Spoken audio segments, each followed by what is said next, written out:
High command ಭೇಟಿಗೆ ದೆಹಲಿಗೆ ಬಂದ ಸಿದ್ದರಾಮಯ್ಯ. ಸಿಎಂ ಭೇಟಿಗೆ ಆಗಮಿಸಿದ ಡಿಕೆಶಿ ಮತ್ತು ಡಿಕೆ ಸುರೇಶ್. ಹೈಕಮಾಂಡ್ ಭೇಟಿಗೆ ಅಂತ ಸಿದ್ದರಾಮಯ್ಯ ಅವರು ದೆಹಲಿಗೆ ಹೋಗಿದ್ದಾರೆ.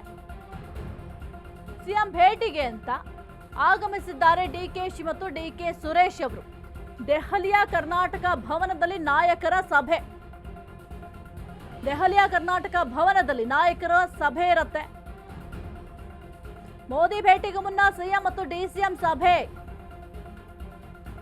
ಕಬ್ಬು ಬೆಳೆಗಾರರ ಸಮಸ್ಯೆ ಮತ್ತು ಪ್ರವಾಹ ಪೀಡಿತರಿಗೆ ನೆರವು, ರಾಜ್ಯದ ಜಲ ಯೋಜನೆಗಳ ಕುರಿತು ಮೋದಿ ಜೊತೆ ಚರ್ಚೆಯನ್ನ ಮಾಡ್ತಾರೆ. ಅದಕ್ಕೂ ಮುನ್ನ ಈಗ ಸಿಎಂ ದೆಹಲಿಗೆ ಹೋಗಿದ್ದಾರೆ. ಹಾಗಾಗಿ ಸಿಎಂ ಅನ್ನ ಮೀಟ್ ಮಾಡಲಿಕ್ಕೆ ಅಂತ ಈಗ ಡಿಕೆ ಸುರೇಶ್ ಆಗಿರಬಹುದು ಅಥವಾ ಡಿಕೆ ಶಿವಕುಮಾರ್ ಆಗಿರಬಹುದು ದೆಹಲಿಯಲ್ಲೇ ಇರೋದ್ರಿಂದ ಮೀಟ್ ಮಾಡಲಿಕ್ಕೆ ಅಂತ ಹೋಗಿದ್ದಾರೆ. ಮೊದಲು ಸಭೆಯನ್ನ ಮಾಡ್ತಾರೆ. ಡಿಕೆ ಶಿವಕುಮಾರ್ ಜೊತೆಗೆ ಸಿಎಂ ಸಿದ್ದರಾಮಯ್ಯ ಇಬ್ಬರು ಕೂಡ ಸಭೆಯನ್ನ ಮಾಡ್ತಾರೆ. ಆ ಒಂದು ಸಭೆಯಲ್ಲಿ ಈಗ ಮೋದಿ ಅವರನ್ನ ಭೇಟಿ ಮಾಡಲಿಕ್ಕೆ ಅಂತ ಹೋಗೋದ್ರಿಂದ ಸಿಎಂ ಸಿದ್ದರಾಮಯ್ಯ ಅವರು ಕೆಲವೊಂದಿಷ್ಟು ವಿಚಾರಗಳ ಬಗ್ಗೆ ಚರ್ಚೆಯನ್ನ ಮಾಡ್ತಾರೆ. ರಾಜ್ಯದಲ್ಲಿ ಆಗ್ತಾ ಇರುವಂತಹ ಕೆಲವೊಂದಿಷ್ಟು ಸಮಸ್ಯೆಗಳಾಗಿರಬಹುದು, ಮುಖ್ಯವಾಗಿ ಕಬ್ಬು ಬೆಳೆಗಾರರು ಹೋರಾಟವನ್ನ ಮಾಡಿದ್ರು. ಆ ಒಂದು ಸಂದರ್ಭದಲ್ಲಿ ದರ ಹೆಚ್ಚಳವನ್ನ ಮಾಡಲಾಗಿತ್ತು. ಆ ಒಂದು ಸಮಸ್ಯೆ ಆಗಿರಬಹುದು, ಜೊತೆಗೆ ಕೆಲವೊಂದಿಷ್ಟು ಯೋಜನೆಗಳಿದ್ದಾವೆ. ಆ ಯೋಜನೆಗಳ ಬಗ್ಗೆ ಕೂಡ ಮೊದಲು ಚರ್ಚೆಯನ್ನ ಮಾಡ್ತಾರೆ ಸಿಎಂ ಮತ್ತು ಡಿಸಿಎಂ ಇಬ್ರು ಸೇರ್ಕೊಂಡು. ಅದಾದ ನಂತರ ಮೋದಿಯವರ ಬಳಿ ಸಿಎಂ ಹೋಗಿ ಕೆಲವೊಂದಿಷ್ಟು ಮನವಿಯನ್ನು ಕೂಡ ಮಾಡಿಕೊಳ್ಳಲಿದ್ದಾರೆ.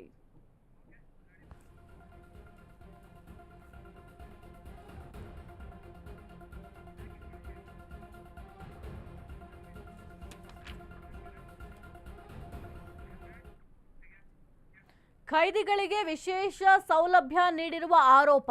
ಇಂದು ಮತ್ತೆ ವಿಚಾರಣೆಗೆ ಆಗಮಿಸಿದ ನಟ ಧನ್ವೀರ್. ಪರಪ್ಪನ ಅಗ್ರಹಾರದ ಠಾಣೆಗೆ ಧನ್ವೀರ್ ಆಗಮಿಸಿದ್ರು. ಇನ್ನು ಪೊಲೀಸರ ನೋಟಿಸ್ ಹಿನ್ನೆಲೆ ವಿಚಾರಣೆಗೆ ಎಂಟ್ರಿ ಆಗಿದ್ದಾರೆ. ನಟ ಧನ್ವೀರ್ ಕಾರು ಒಳಗೆ ಬಿಡಲು ನಿರಾಕರಣೆಯನ್ನ ಮಾಡಿದ್ದಾರೆ. ಜೈಲಿನ ಚೆಕ್ ಪೋಸ್ಟ್ ಬಳಿ ಕಾರನ್ನ ಸಿಬ್ಬಂದಿಗಳು ತಡೆದಿದ್ದಾರೆ.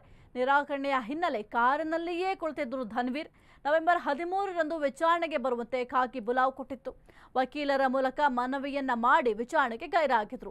ಹೀಗಾಗಿ ಇಂದು ವಿಚಾರಣೆಗೆ ಧನ್ವೀರ್ ಅವರು ಆಗಮಿಸಿದ್ದಾರೆ. ವಿಚಾರಣೆ ಕೂಡ ಪ್ರಾರಂಭ ಆಗುತ್ತೆ.